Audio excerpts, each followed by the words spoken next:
Jadi apa yang kita perlukan ketika kita meneliti di dalam membuat instrumen penelitian, maka yang paling penting itu adalah kita menentukan bagaimana variabel-variabel yang akan kita teliti itu nanti bisa menghasilkan suatu instrumen yang betul-betul tepat, betul-betul pas ketika kita melakukan penelitian. Mungkin barangkali saudara sudah boleh lower hand ya semua. Coba lower hand semua biar saya ke atas. Ya, lower hand kan? Ya, biar saya bisa ke atas. Oke, sekarang kita lihat. Di dalam penelitian itu, variabel yang akan kita teliti itu nanti akan menentukan definisi operasional yang akan kita tentukan. Ya, saudara harus mengetahui dan memahami bahwasanya di dalam penelitian itu nanti akan ada yang dinamakan dengan variabel penelitian. Variabel-variabel penelitian itu nanti itu akan menghasilkan bagian-bagian yang ada di dalam kuesioner. Ya, jadi masing-masing variabel itu nanti akan menghasilkan berbagai macam bentuk pertanyaan. Kalau seandainya kita ingin menggali pengetahuan responden. Atau pernyataan, kalau seandainya kita ingin melihat bagaimana sikap responden. Jadi ada dua nanti di dalam kuesioner itu. Bisa dia dalam bentuk pertanyaan. Pertanyaan berarti dia akan mengadopsi bagian-bagian yang sangat sistematis dan teoritis di dalam kajian-kajian teori. Sementara kalau sikap kita atau pernyataan itu biasanya kita akan melihat bagaimana sikap responden terhadap sesuatu hal yang akan kita tanyakan ke mereka. Coba saudara di lower hand, Anissa, Ridla, tadi kan raise hand ya, balikan ke lower hand, turunkan tangan itu. Coba turunkan tangannya semua. Anissa, ayo turunkan tangannya. Oh, enggak tahu Anissa ada. Ayo, lower hand semua, biar saya bisa ke atas. Oke. Adriana, coba lower hand. Cut Amelia. Ayo, Cut Amelia. Oke. Cut Amelia belum? Dela Audin, coba lower hand. Biar bisa saya ke atas. Oke, nanti saya lanjutkan dulu ya. Jadi nanti saudara, di dalam cara kita melakukan pengumpulan data nanti, di dalam variabel-variabel yang akan kita kumpulkan, nanti kita akan melaksanakan diantaranya adalah wawancara. Karena wawancara akan kita lakukan untuk melihat bagaimana kesehatan responden, maka dia dinamakan dengan medik wawancara. Ini wawancara medis gitu. Ya. Di mana nanti dalam wawancara medis itu nanti kita akan menyiapkan daftar pertanyaan, ya. Daftar pertanyaan ini nanti itu akan menggali bagaimana pengetahuan responden. Kita akan menggali seberapa paham responden atas apa yang ingin kita tanyakan. Nah, itu dinamakan dengan daftar pertanyaan. Ada satu lagi ya, atau daftar pernyataan. Daftar pernyataan ini biasanya akan berisikan bagaimana sikap responden terhadap sesuatu hal yang ingin kita ketahui. Ya, misalnya responden nyaman dengan lingkungan sekitar misalnya, itu pernyataannya. Maka jawabannya nanti bisa saja nanti sangat setuju, ragu-ragu, kemudian tidak setuju dan sangat tidak setuju. Itu jawabannya. Ya. Itu dinamakan dengan daftar pernyataan, bukan daftar pertanyaan. Tapi kalau seandainya saudara bertanya, apakah Bapak apakah yang dimaksud dengan gizi misalnya, kemudian ada jawabannya, itu dinamakan dengan daftar pertanyaan. Jadi ada dua nanti ketika kita melakukan pengumpulan data ini. Ya, ada dalam bentuk daftar pertanyaan, kemudian ada daftar pernyataan. Oke ya, nah, tolong dipahami. Nanti ya ketika kita sudah melakukan medik wawancara atau katakanlah kita melakukan rekam medik wawancara, jadi nanti wawancara itu bisa juga saudara rekam ya, bisa saudara record apa saja nanti jawaban responden. Sehingga nanti jawabannya itu tidak ada yang lost, tidak ada yang terlewat dari ingatan kita. Itu boleh direkam ya, tapi tentu saudara harus juga menyampaikan ke responden bahwasanya kita melakukan perekaman atas ya jawaban dari responden. Minta izin dulu ya, itu etika ya, etika penelitian. Kemudian pertanyaannya bagaimana cara kita membuat daftar pertanyaan tersebut ya. Daftar pertanyaan tersebut itu memenuhi 6 ketentuan. Ya, jadi untuk membuat daftar pertanyaan dalam bidik wawancara, dalam angket atau dalam lembar observasi itu harus memenuhi 6 kriteria ini. Yang pertama kriterianya, pertanyaan itu harus singkat. Ya, jadi kalau kita mau membuat pertanyaan nanti di dalam bidik wawancara, maka saudara harus ingat pertanyaan itu harus singkat. Kemudian pertanyaan itu harus jelas ya, harus jelas. Jangan bikin responden bingung dengan pertanyaan kita. Ya, jadi harus jelas. Kemudian kalau bisa pertanyaan itu sederhana. Kalau saudara menanyakan sesuatu tentang gizi, langsung ke gizinya. Ya, misalnya ikan ya adalah bagian dari gizi. Nah, ya tidak seperti itu. Jadi jelas ya. Kalau seandainya saudara ingin berbicara tentang buah-buahan, ya apel termasuk makanan yang mengandung vitamin A, benar atau salah, seperti itu ya. Jadi dia harus sederhana, harus jelas ya. Jadi jangan sampai nanti pertanyaan saudara itu membuat responden menjadi tambah bingung. Nah, itu nggak boleh ya, itu tidak boleh. Oke ya. Nah, jadi tolong diingat nanti ketika saudara sudah mempersiapkan instrumen penelitian baik dalam bentuk wawancara, dalam bentuk lembar observasi ataupun dalam bentuk angket ya.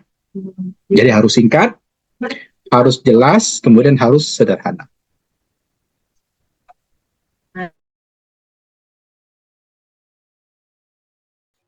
Ya, yang kedua, saudara, pertanyaan yang akan kita bikin itu harus tidak boleh membingungkan. Jadi jangan membingungkan, ya. Jadi jangan saudara itu membuat pertanyaan nanti responden itu bingung menjawab, ya.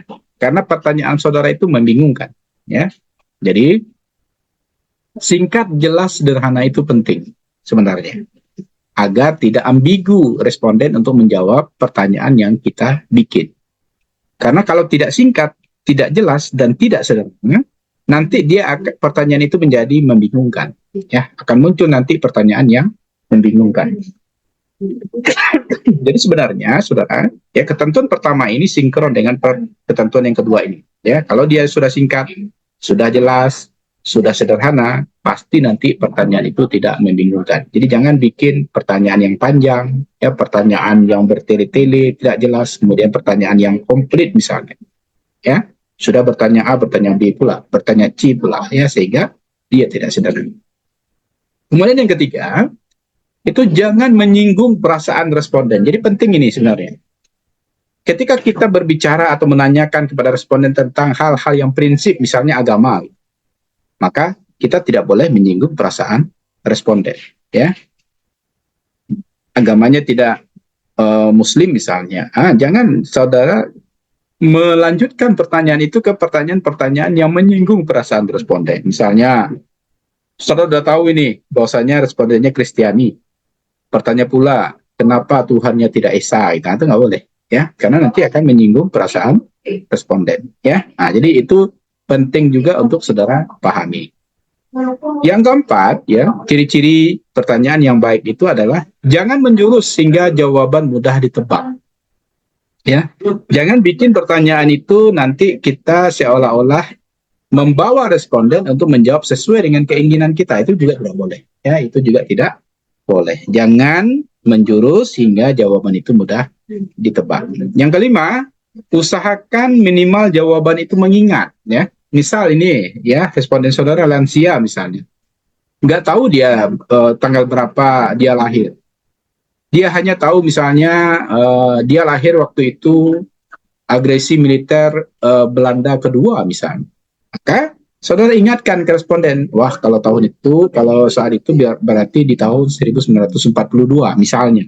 Ya, sehingga apa? Ketika dia ingat bahwasannya dia lahir ketika agresi militer Belanda kedua itu, ya kita tahu tahunnya adalah tahun 1942. Jadi usahakan ya minimal jawaban itu mengingat. Ya. Kemudian nanti usahakan jangan responden menghitung. Ya. Jadi kalau seandainya saudara bertanyakan misalnya Gunung Merapi itu meletus pada tahun berapa, pusing pula dia mengingat, kemudian dia menghitung-hitung jarinya, itu juga tidak boleh. Ya, kenapa? Karena itu nanti bisa menyebabkan responden ilfeel dengan kita. Kalau ilfeel dia dengan kita, dia tidak akan ikut lagi dengan penelitian kita. Jadi penting kita untuk memperhatikan ini. Jadi usahakan jangan responden itu menghitung. 40 ada yang menghitung, ya mencari kalkulator, ya, secara pertanyaannya matematik misalnya. Ya, itu nanti bisa menyebabkan responden lari dari penelitian kita. Kalau dia lari dari penelitian kita, nanti berarti penelitian kita tidak jadi atau gagal. Nah, itu penting untuk saudara pahami. Sampai di sini mungkin ada yang mau saudara tanyakan, saya silakan. Ada yang mau ditanyakan? Tidak, Pak. Oke, tidak. Kalau tidak, saya coba lanjutkan dulu. Kemudian saudara, ketika kita sudah membuat suatu pertanyaan yang kira-kira sudah sesuai kriteria, maka kita lanjutkan dengan pengumpulan data. Ya, di dalam pengumpulan data ini nanti kita bisa menggunakan pengumpulan data itu dengan lembar wawancara atau kita bisa menyebar angket. Ya, kalau kita menggunakan wawancara, maka data itu dapat dikumpulkan data tentang fakta, tentang keadaan nyata saat itu. Itu dinamakan dengan pengumpulan data dengan wawancara. Apa saja data yang bisa kita kumpulkan? Nah, ini biasanya ada di dalam identitas responden atau karakteristik responden. Misalnya, kita mengetahui bagaimana umur responden. Kita mengetahui bagaimana pendidikan responden. Kita mengetahui bagaimana pekerjaan responden. Kemudian kita bisa mengetahui penyakit yang diderita responden itu penyakit apa. Itu bisa kita ketahui dari kita mengumpulkan data-data karakteristik responden. Kemudian kita juga bisa mengumpulkan data tentang sikap responden misalnya. Kalau seandainya nanti kita menyebarkan angket dalam bentuk pernyataan, berarti kita mengetahui sikap responden, ya. Atau ya saudara, kita juga bisa nanti mengetahui pendapatan responden itu seperti apa. Apakah dia berada di golongan ekonomi bawah, ekonomi menengah, atau ekonomi atas. Itu bisa kita kelompokkan nanti. Dengan cara kita menanyakan berapa pendapatan responden per bulan. Ya. Kemudian kita juga bisa menanyakan bagaimana pengalaman responden. Kalau seandainya saudara mengkaji ya bagaimana lahiran ya terhadap ibu-ibu yang nifas misalnya, nah itu bisa saudara menanyakan bagaimana pengalaman responden pada partus terakhirnya, ya, bagaimana perasaannya, ya, bagaimana persiapannya, itu bisa kita tanyakan. Maka itu kita bertanya bagaimana pengalaman responden ketika dia melahirkan. Kalau hal yang seperti ini karena dia adalah wawancara, maka jawaban itu diisi oleh pewawancara kita sebagai peneliti. Ya, itu dinamakan dengan pengumpulan data secara primer namanya. Ya, data yang didapatkan dengan cara wawancara, atau data yang didapatkan dalam bentuk angket, atau data yang didapatkan dalam bentuk lembar observasi, itu adalah data dalam bentuk data primer. Oke ya. Yang kedua, setelah wawancara, angket di sini. Angket itu biasanya pertanyaan diajukan secara tertulis dan jawaban itu diisi oleh responden. Jadi kalau kita lihat ya, perbedaannya sangat signifikan, sangat nyata. Kalau ini wawancara diisi peneliti atau wawancara, sementara angket diisi oleh responden. Nah, tolong dipahami nanti. Bagaimana Pak dengan lembar observasi? Lembar observasi juga dilihat dan diamati oleh si peneliti atau si observer istilahnya. Observer itu adalah orang yang mengamati. Paham? Tolong ditambahkan catatan ini. Paham ya? Ada paham? Suci?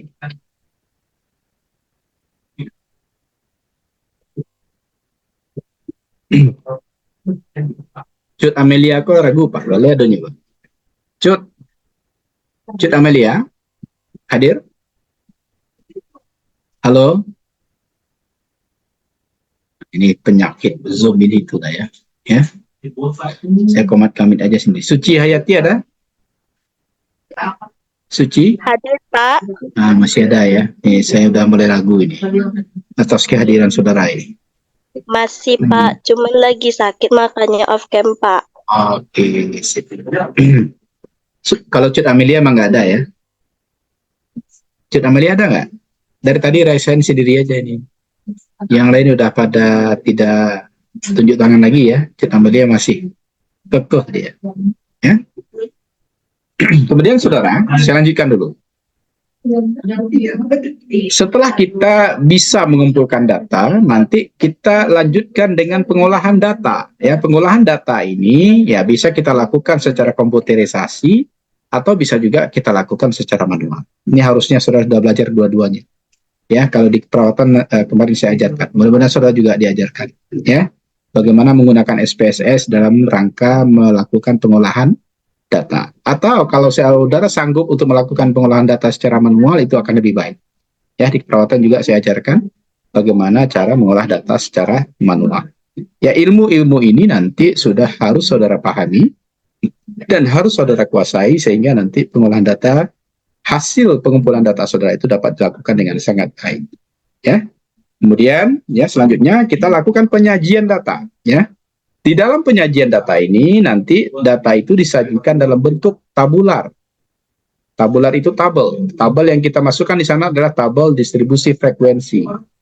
Ya. Kemudian kita juga bisa mendapatkan tabel silang kalau seandainya dia korelasional, ya, crosstalk, ya.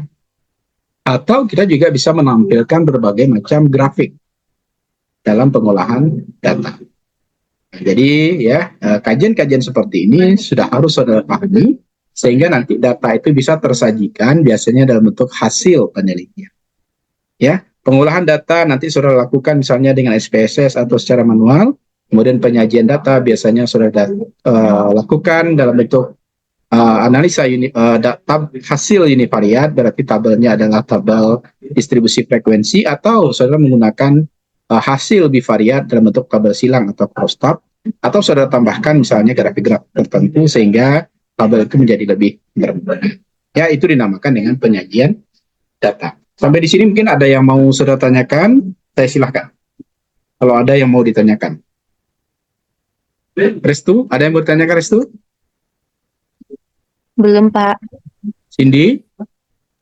Belum ada, Pak. Sylvia? Ada yang mau ditanyakan, Sil? Sylvia Asrina? Ada? Pak. Paham, Sylvia? Paham ya? Pak. Bagaimana caranya Sylvia nanti melakukan penyajian data itu? Bisa menggunakan SPSS. Penyajian itu pengolahan data itu. Penyajian datanya dengan apa? Tabel, grafik. Tabel, grafik, ya. Ya. Kalau tabelnya bentuknya apa saja? Halo, Sylvia. Tabelnya bentuknya apa saja? Bentuk tabelnya, Pak? Iya, apa saja bentuk tabelnya? Tabel distribusi frekuensi, silang. Itu seperti apa tuh tabel distribusi frekuensi itu seperti apa, Sylvia?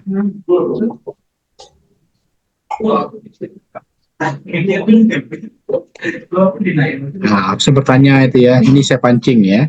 Jadi tabel distribusi frekuensi itu misalnya, coba judul Cindy apa? Pengaruh ya? Pengaruh. Yang penelitian hubungan siapa yang penelitian hubungan? Sylvia penelitiannya apa? Sylvia Asrina apa judul penelitiannya?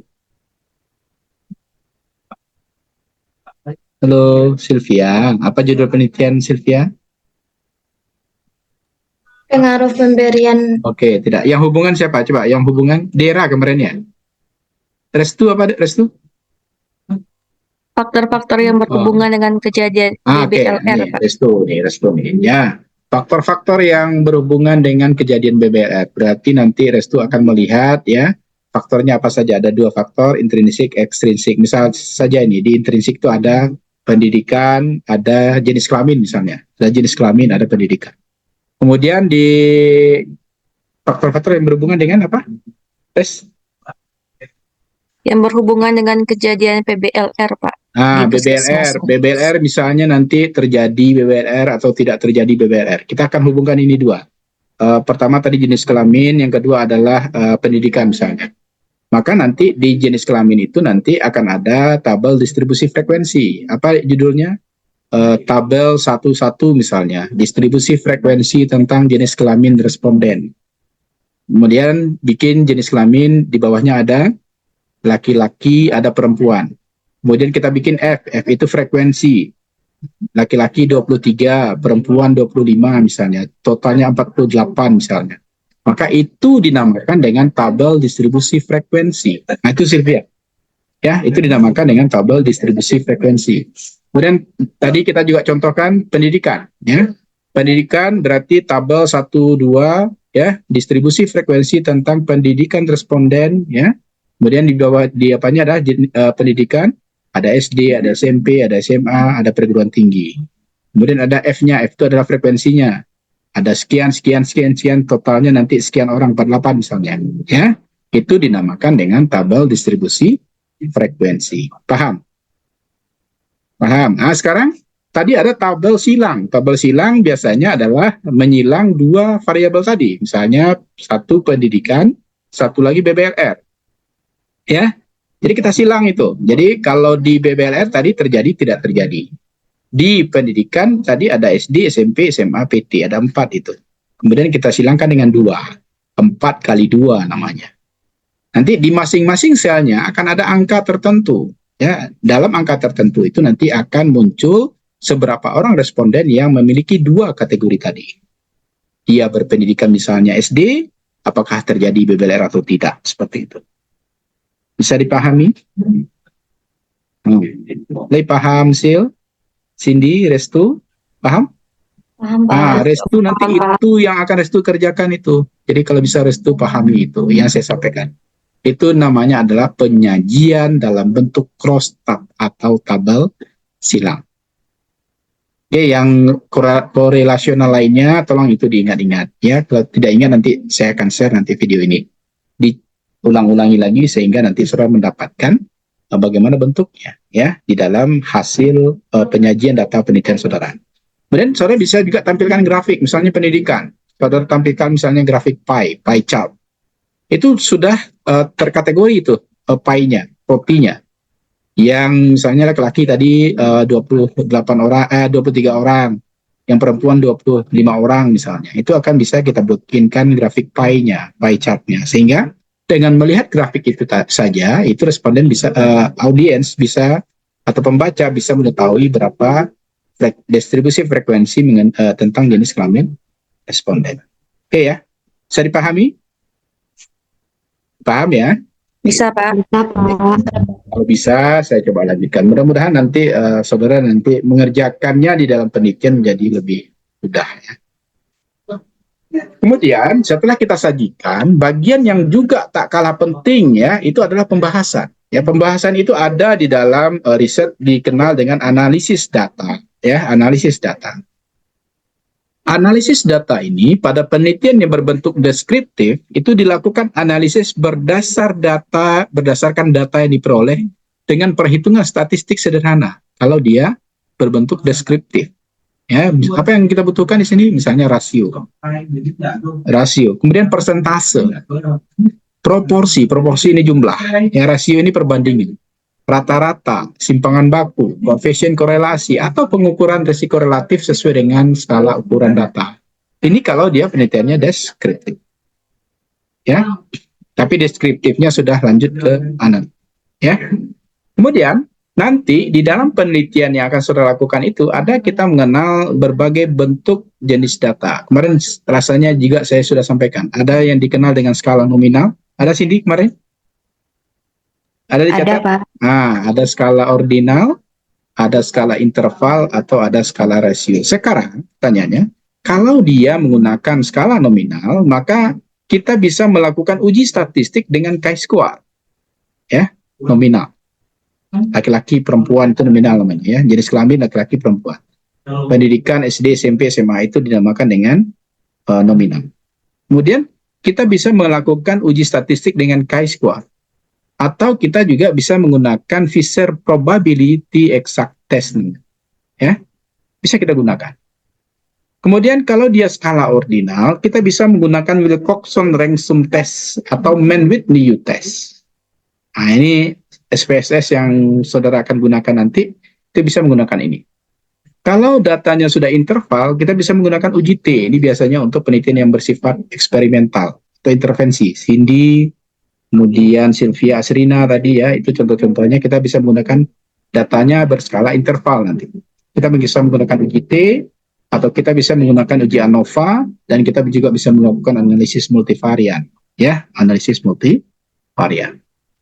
Jadi skala ukur itu ya, saudara, ya, ada nominal, ya, kalau nominal datanya kategori, jawabannya ya, tidak, benar, salah, laki-laki, perempuan, itu yang saya sebut tadi, berarti dia nominal, tidak dalam bentuk angka, tapi dia dalam bentuk non-angka.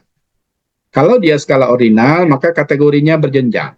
Ya, pendidikan, ya, prevalensi, ya, itu sudah masuk ke skala ordinal. Kalau dia skala interval, dia ada beda, berjenjang, dan jarak beda sama dapat dinyatakan secara kuantitatif, misalnya 5 derajat, 10 derajat, 15 derajat, itu bedanya 5. Ya, skalanya berarti 5. Ya, ada skala tertentu, 5, 5, 5. 5, 10, 15, 20, 25, dan seterusnya. Ya, itu dinamakan dia memiliki jarak yang sama, jarak bedanya itu sama. Contoh suhu tubuh di sini. Kemudian ada pula yang kita kenal dengan skala rasio, di mana di sini beda, kemudian berjenjang, ada jarak mempunyai titik nol absolut. Dia di atas interval ini, tapi kelebihannya dia memiliki nol absolut. Misalnya berat badan. Berat badan itu dimulai dari 0 kg. Umur itu dimulai dari 0 tahun. Seperti itu. Oke ya. Mudah-mudahan saudara bisa menyimak ya. Kalau ada pertanyaan tentang ini, saya silahkan ya. Silahkan bertanya. Kalau ada. Cindy, ada pertanyaan? Belum, Pak. Nah, belum lah selesai lah. Tanyalah resto. Sama Pak juga belum, Pak. Apa sih lah cok minum? Kalian tak aja bertanya.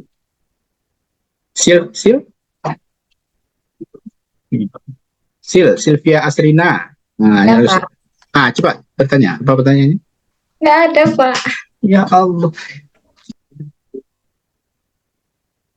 Mande, ya Allah. Oke lah ya. Memang begitu gaya saudara kayak. Oke. Kemudian kita juga bisa melakukan analisis persentase. Ini untuk restu tadi ya. Di antaranya kita bisa melakukan perhitungan persen untuk tabel silang ya. Kalau di Cindy nggak ada ini ya. Ini restu ini.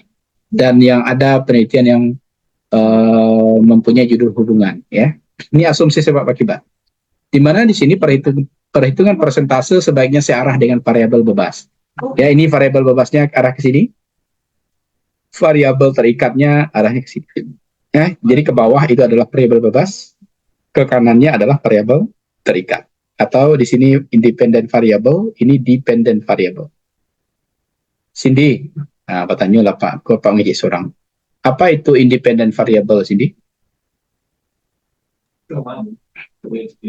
Independen variabel yang mempengaruhi, Pak. Kalau dependen variabel yang dipengaruhi, Pak. Iya, Restu. Iya, Pak. Di Mayo. Ya, kini nggak Cindy, Restu. Mana ninyo nak ditanya apa sih lah? Saya Pak. Iya, Pak. Sudah diajarkan sama Pak Debbie kemarin, Pak. Apa Sylvia variabel independen? Variabel independen itu variabel yang mempengaruhi, Pak. Yang dependen yang dipengaruhi. Kalau bahasa Indonesianya variabel independen itu apa sih? Pak, Bahasa Indonesianya itu kan independent variable, itu kan bahasa Inggris. Nah, bahasa Indonesianya apa? variabel independen.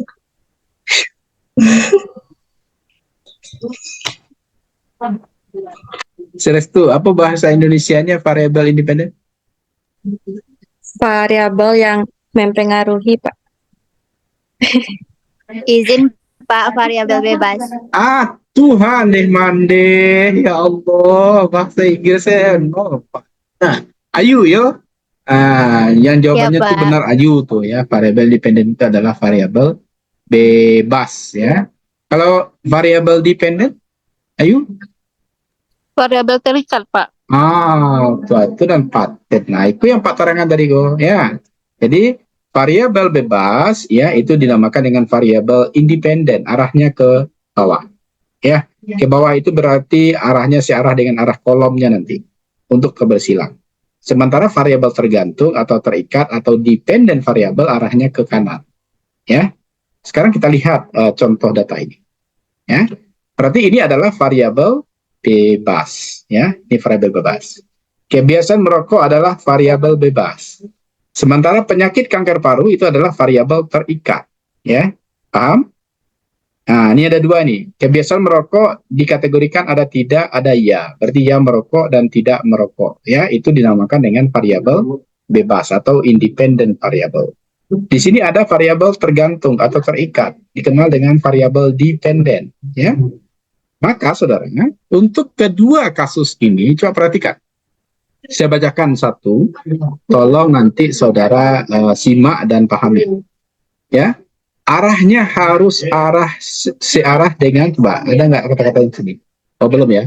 Berarti kalau belum, saya ingin ajarkan saudara arahnya ke arah kanan. Arah kanan, arahnya ke kanan sini. Coba perhatikan. Dari 200 orang responden, ya. Dari 200 orang responden, 104 responden tidak mengalami penyakit kanker paru. Coba ya, dari 200 orang responden, 104 responden tidak mengalami penyakit kanker paru. Dari 104 yang tidak mengalami penyakit kanker paru itu, 58 orang diantaranya tidak memiliki kebiasaan merokok. Dan 46 diantaranya terbalik ya, 58 orang diantaranya memiliki kebiasaan merokok dan 46 orang diantaranya tidak memiliki kebiasaan merokok. Itulah nanti yang akan saudara kata-katai ketika tabel ini muncul. Ini terutama nih restu ini, ya terutama restu dan penelitiannya yang korelasional. Saya ulangi sekali lagi ya.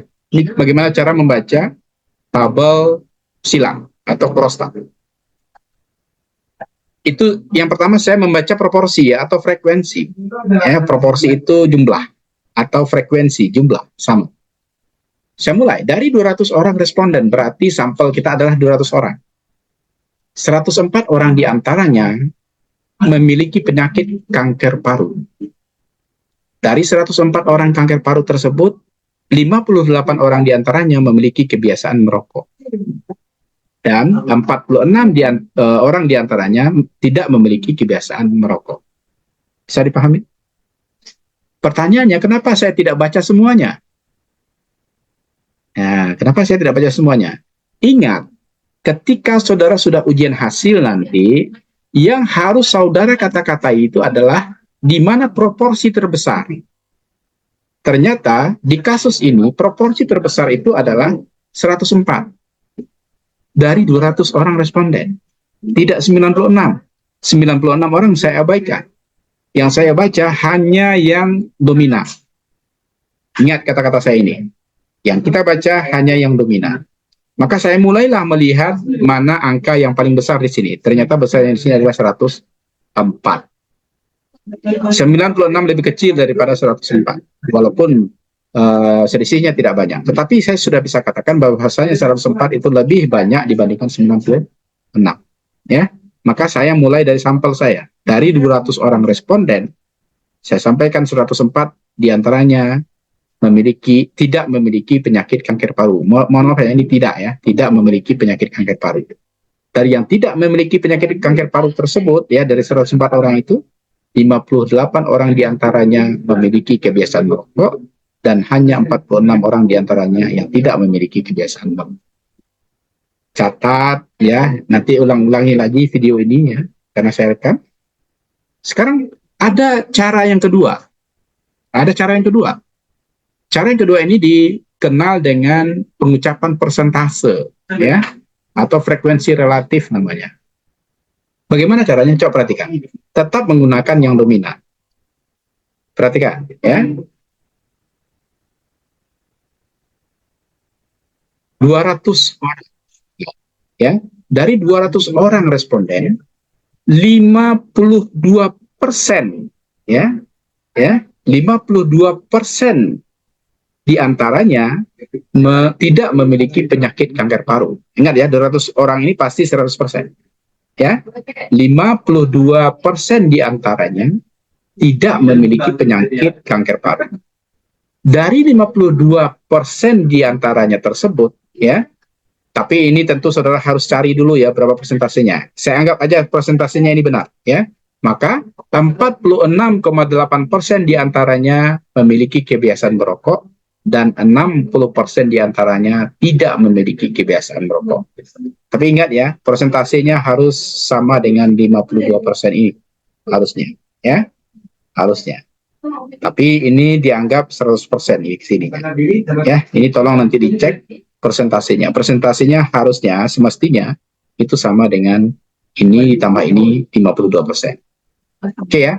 Karena ini nanti akan ke bawah ya, 60 tambah 40 100, 46,8 tambah 53,2 100 ya. Ini ke bawah semua.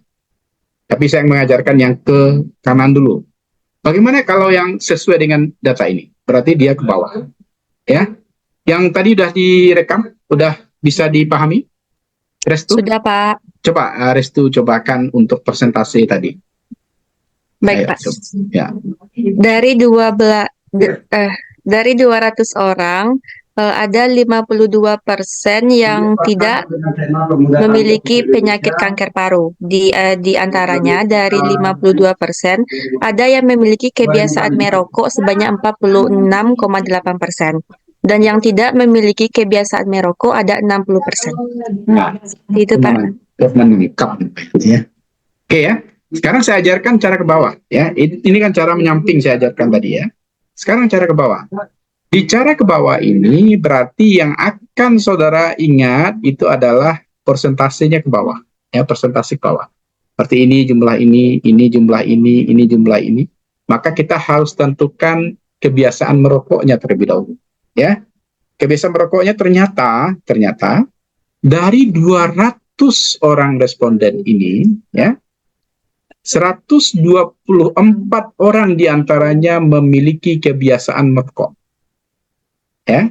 Kemudian 76 orang diantaranya tidak memiliki kebiasaan merokok. Ya, ini ke bawah ini. Oke ya. Jadi dari 200 orang responden, 124 responden memiliki kebiasaan merokok dan 76 responden tidak memiliki kebiasaan merokok. Bagaimana cara kita menghubungkannya dengan penyakit kanker paru? Kita lihat di sini ya.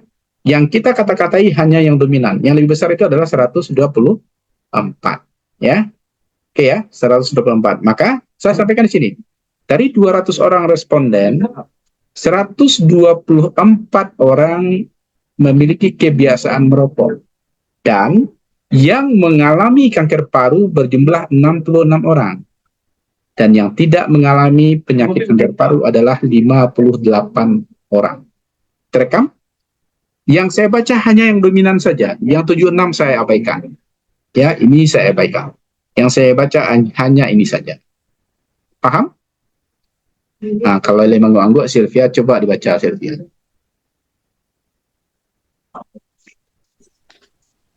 Dari 200 orang responden yang memiliki kebiasaan merokok ada 124 orang.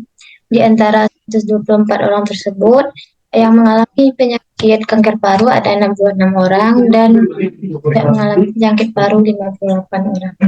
Nah, itu kalau pandai menceritakan itu lulus kalian. Ya. Sudah pandai menyampaikan apa yang seperti Sylvia sampaikan tadi atau mengerti itu. Tapi sayangnya Sylvia kan pengaruh ya Sylvia ya. Ini makanan Restu nanti ini. Maka Restu harap disimak betul-betul ya. Dan seluruh penelitian yang berhubungan dengan korelasional ya. Kalau Sylvia bukan ini bacaannya nanti. Sylvia akan berbicara nanti bagaimana nilai pretest, bagaimana nilai post-test, akan ada nanti nilai mean, akan ada nanti standar deviasi, akan ada nanti nilai uji T-nya. Ya, itu Sylvia ya. Nah, tapi tidak apa-apa juga Sylvia pahami ini ya. Ya, saya tidak-tidaknya membantu Restu lagi. Ya. Ada yang mau ditanyakan sampai di sini? Nah, ini puas saya itu ya, kalau apa yang saya ajarkan itu saudara paham. Ada yang mau ditanyakan? Ada. Ini salah. Kalau Tanyo tuh kalian yang anti nampak. Cindy. Pak Tanyo gak Cindy, walaupun Cindy pengaruh Hah? Lah Tanyo gay lah Cindy. Fadila kok enggak salah Pak pengaruh hubungan nah. Fadila. Fadila. Iya, Oh, Pak. Fadila. Fadila judulnya hubungan nak. Dila pengaruh, Pak. Udah capek pengaruh supaya aman ya sih.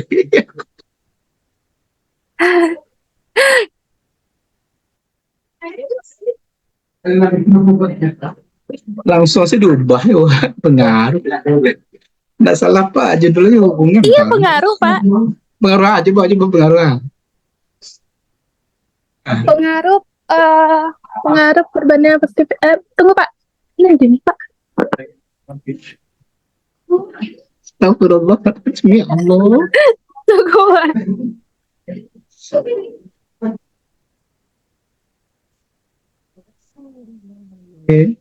Pengaruh tummy time terhadap tumbuh kembang bayi pada usia 0 tahun di praktek mandiri bidan Fadila TB. Alhamdulillah. Judulnya nyelupu, astagfirullahaladzim. Oke ya. Oke, yang penting seperti itu ya. Ini kata-katanya ada di sini ya. Apa yang saya terangkan tadi ada di sini. Silakan saja nanti dicek lagi ya. Nanti saya akan share materi ini. Oke, nah ini konsepnya juga sama. Apa yang saya terangkan tadi, ini juga contoh yang kedua. Bisa nanti sudah simak, saya kirim nanti di grupnya ya. Nah, ini nanti yang juga penting. Ada yang kita kenal lagi dengan analisis risiko relatif ya, relative risk namanya. Ya, di mana di sini tabel silang dapat juga untuk meramalkan atau memprediksi berapa kali lipat terjadinya sesuatu antara kelompok yang memiliki karakteristik tertentu dibanding dengan kelompok yang tidak memiliki karakteristik tertentu. Ini di mana kita lihat, ini dari nilai tabel silang ini. Ini tolong disimak sedikit ini. Coba perhatikan ini. Restu terutama ini. Ini restu langsung ada contoh ini. Nanti akan ada tabel seperti ini. Ini tabelnya dinamakan dengan tabel 2x2. Ya. Prostat 2x2. Maka di masing-masing ini sel namanya. Ini sel A, ini sel B, sel C, sel D. Di jumlah ini itu adalah A tambah C, di jumlah ini itu adalah B tambah D. Di sini adalah A tambah B tambah C tambah D. Ya, berarti ini tambah ini isinya ini. Ya, maka di sini risiko relatif itu adalah perbandingan atau rasio antara proporsi yang mempunyai risiko itu A per A tambah C dengan proporsi B dibagi B tambah C. Ya, jadi A dibagi dengan A tambah C, B dibagi dengan B tambah C. Ya, jadi yang ada. Ya, maka risiko relatif itu punya rumus A per A tambah C dibagi dengan B per B tambah C. Oke ya. Coba catat dulu tabel ini. Kita coba berlatih sedikit ya. Catat tabel ini. Catat. Kemudian di bawahnya bikin tabel kosong ya, tanpa ada A, B, C, D. Di bawah ini kosongkan. Angka ini kosongkan semua. Ya. Tabel gue dipakai di dirasa lain.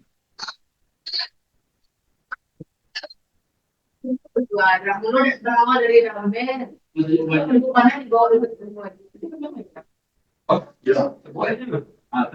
Makanya terjadi begini. Bapak ambil di sini.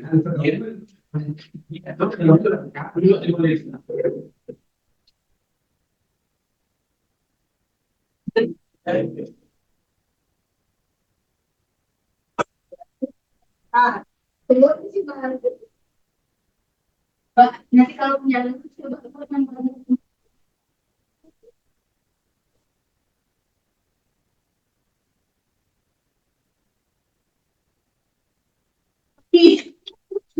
Udah res? Sudah, Pak. Ini yang kosongnya sudah ada res? Belum, Pak. Nah, buat yang kosongnya ini tidak ada, ini kosongkan, ini kosongkan, ini kosongkan. Baik, Pak. Cindy lah, Cindy. Sudah, Pak. Sudah. Oke, coba yang isi di sini angka 8. Ini angka 8. Sudah? Ini angka 6. Ini angka 6. Ini angka 18. Ini 18. Ini angka 13. Sudah, Cindy? Sudah, Pak. Oke. Ini berapa jumlahnya, Cindy?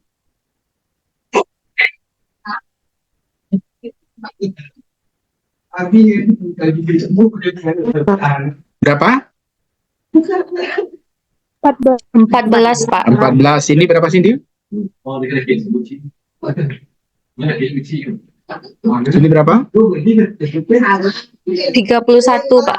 31. Ini berapa? Res? Ini berapa, Res? 26, Pak. Ini?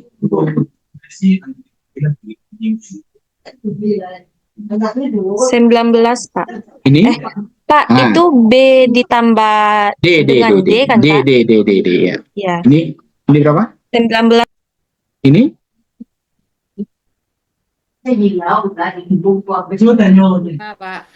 Berapa, Fadil? Siapa yang nyebut? Halo? Oh, halo. 45, Pak. Fitri, 45. Oke, sekarang kita mulai mencari risiko relatifnya. A dibagi dengan A tambah C, berarti ini dibagi ini. Berapa? Coba, berapa tuh, Res? Ini berapa angkanya, Res? A tadi ada 8, Pak. A tambah C? A tambah C ada 26. 8 per 26. Di B?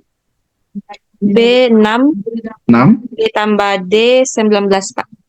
Oke, 19. Berarti nanti untuk mengalihkannya balikkan. Kan pelajaran SD itu masih ingat? Ya, Ingat, Pak. A dibagi A tambah C kali dengan B tambah C, B tambah D, ya, B tambah D dibagi dengan B. Ya, berapa hasil R-nya? Oke, berapa hasilnya?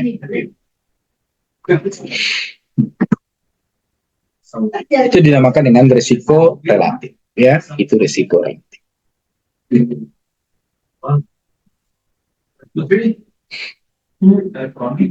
Bisa biasa kawan. Kalau mudah ini bawa dia belajar.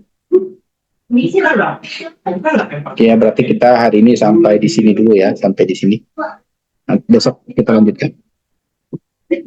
Baik, Pak. Ya. Ayo, berapa res tuh RR-nya? Pak Ridwan mengirim paspor elektronik. Dari situ cari udah baik Pak untuk keluar. Itu kira astagfirullah. Makasih apa sampai risiko saya Pak Tarangan hari ini, tapi hasilku harus berapa? Bara RR-nya. Bara res? 152 per 156, Pak. Itu lari laba apa? Angkanya berapa? Angkanya berapa? Itu kan bisa dibagi. Maaf, Pak, dibagi ternyata, Pak. 0,974, Pak. Tuanya ya Allah, astagfirullahaladzim, ya Allah, dibagi, saya tidak tahu si Restu. Maka Restu lihat dong kakak terus balas enggak. Astagfirullah. Ada, Pak. Berapa Fitri? Berapa hasilnya? 0,974, Pak. Berapa hasil jadi di Restu? 97%, Pak. Tuh dia harusnya tuh Fitri mengertinya, pahamnya. Artinya ini akan diprediksi 97% akan terjadi lagi di masa yang akan datang. Itu kesimpulannya itu, ya. Itu kesimpulannya. Catat ya. Nah, nanti ketemu Restu mainannya ini nanti tidak paham nih bahaya nanti. Oke ya. Sudah paham, Pak. Alhamdulillah. Berada di Restu kayak Sama, Pak. 97%, Pak. Wah. Tadi bukan ada P gitu. Oke ya. Oke, sampai di sini dulu ya untuk apa kita akan ketemu sebenarnya kapan ke kampusnya nih? Orang lah kuliah di kampus ada gitu.